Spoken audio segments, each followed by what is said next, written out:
ഹിന്ദു വിശ്വാസികൾ മുഴുവൻ അക്രമകാരികളും തീവ്രവാദികളും ഹിംസാവാദികളുമാണെന്ന് പാർലമെന്റിൽ രാഹുൽ ഗാന്ധി പറയുന്നു. എന്നിട്ട് ഇദ്ദേഹം വോട്ടിന്റെ സമയത്ത് പോയി അമ്പലത്തിൽ പൂജ നടത്തുന്നു.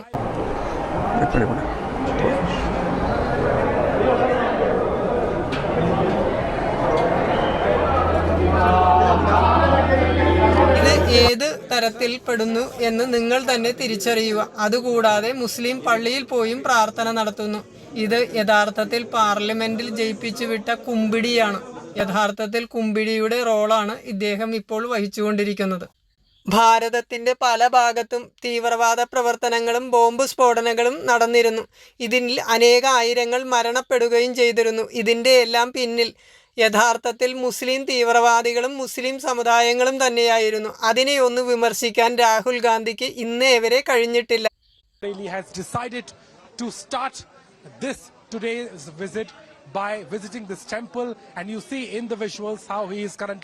രാമൻ ഭാരതത്തിന്റെ പ്രതീകമാണ്. രാമരാജ്യം ഗാന്ധിജിയുടെയും ഭാരതത്തിലെ ഓരോ ജനങ്ങളുടെയും സ്വപ്നവുമാണ്.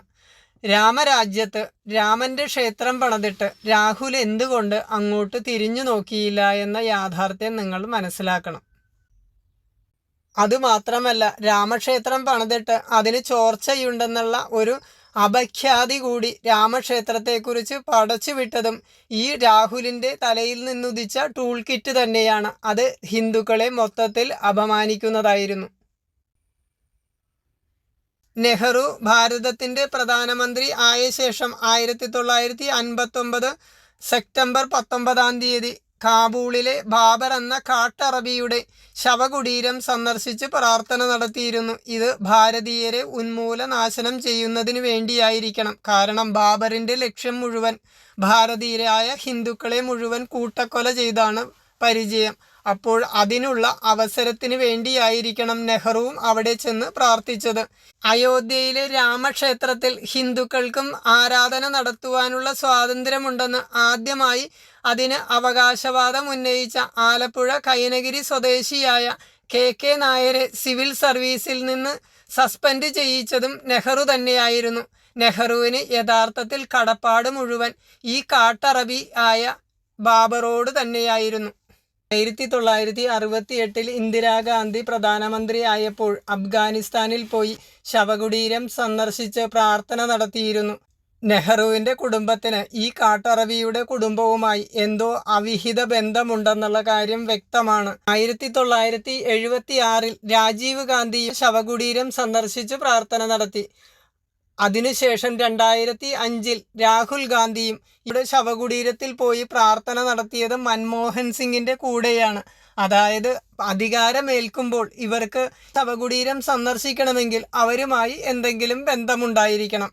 ഭാരതീയ സംസ്കാരവുമായി ബന്ധപ്പെട്ട ഏതെങ്കിലും ഒരു ക്ഷേത്രത്തിൽ പോയി ഇതുപോലെ ഇവർ പ്രാർത്ഥന നടത്തിയതായി കാണുന്നില്ല. നെഹ്റു എഴുതിയതായി പറയപ്പെടുന്ന ഗ്ലിംസസ് ഓഫ് വേൾഡ് ഹിസ്റ്ററി എന്ന ബുക്കിൽ ബാബറിനെ വിലയിരുത്തിയതുകൂടി നിങ്ങളൊന്ന് കേൾക്കുക. ആ ബുക്കിൽ പറഞ്ഞിട്ടുള്ള ലൈനുകളാണിത്. അതായത് 88-ാമത്തെ അധ്യായത്തിൽ 311-ാമത്തെ പേജിൽ പറഞ്ഞിട്ടുള്ള കാര്യങ്ങൾ മാത്രമാണ് ഇവിടെ ഉദ്ധരിക്കുന്നത്.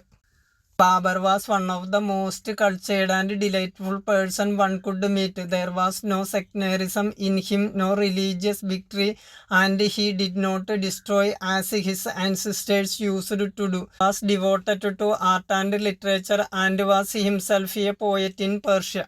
തുടർന്നുള്ള ലൈനുകൾ കൂടി നിങ്ങൾ വായിക്കുമ്പോൾ അറിയാം നെഹ്റു ബാബറിനെ വർണ്ണിച്ചിരിക്കുന്നത്. നെഹ്റുവിൻ്റെ സങ്കല്പത്തിൽ ബാബർ ഒരു നല്ല കവിയും മനുഷ്യസ്നേഹിയും സഹജീവികളോട് സഹാനുഭൂതി പുലർത്തുന്നതുമായ ഒരു വലിയ പേഴ്സണാലിറ്റി ആയിട്ടാണ് ഇതിൽ ചിത്രീകരിച്ചു വെച്ചിരിക്കുന്നത്. മലയാളത്തിലും ഇത്തരത്തിലുള്ള കൂലി എഴുത്തുകാർ ചില കാലഘട്ടത്തിൽ ഉണ്ടായിട്ടുണ്ട്. അത്തരത്തിൽ ഒരു മഹാൻ ഒരിക്കൽ രാമൻ്റെ ദുഃഖം എന്ന് പറഞ്ഞ് ഒരു ബുക്ക് ഇറക്കിയിരുന്നു. അത് പിന്നീട് കൂലി എഴുത്തുകാർ എഴുതി കൊടുത്തതാണെന്ന് പിന്നീട് വാർത്തകൾ വന്നിരുന്നു. അതുപോലെ കൂലി എഴുത്തുകാർ നെഹ്റുവിൻ്റെ കാലത്തും ഉണ്ടായിരിക്കണം. അല്ലെങ്കിൽ ഗ്ലിംസസ് ഓഫ് വേൾഡ് ഹിസ്റ്ററി എന്നത് നെഹ്റുവിൻ്റെ ഭാവനയിൽ നിന്ന് ഉദിച്ചതാകുവാൻ സാധ്യതയില്ല.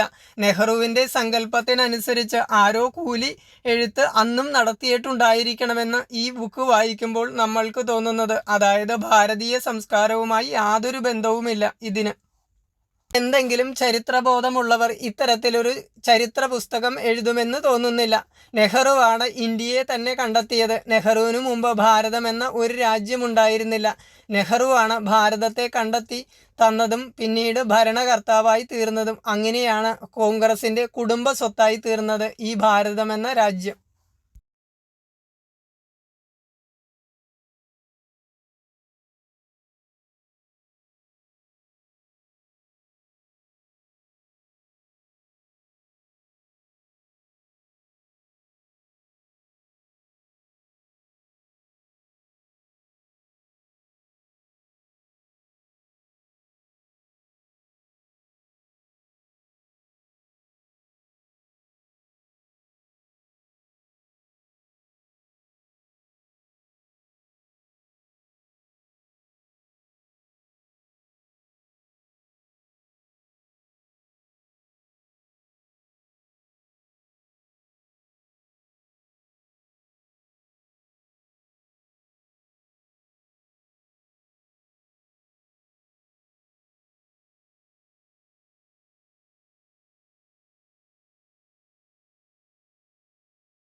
ये कहाँ से ये देखो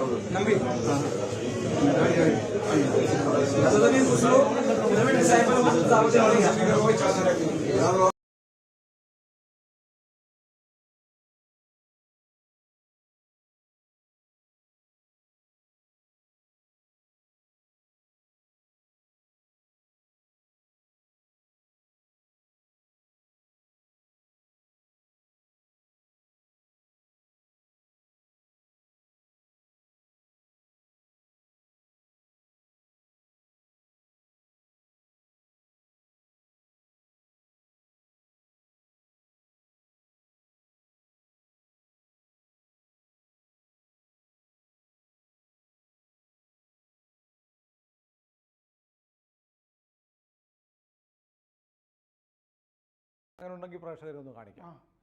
ഞാൻ 3 ചിത്രം കണ്ടിട്ടുണ്ട്. ഉണ്ടല്ലേ? ഗൂഗിളിൽ സെർച്ച് ചെയ്ത് നോക്കാം. ഉണ്ട്. അപ്പോൾ ഇന്ദിരാഗാന്ധി, രാജീവ്, രാഹുൽ ഇവരും 3 പേരും കൂടി 1976 സന്ദർശിച്ചിട്ടുണ്ട്. അത് ശരി. വേറൊരു സെപ്പറേറ്റ് സന്ദർശനവും ഉണ്ടായിട്ടുണ്ട്. അല്ല, ഒരു തവണയൊക്കെ പോയാൽ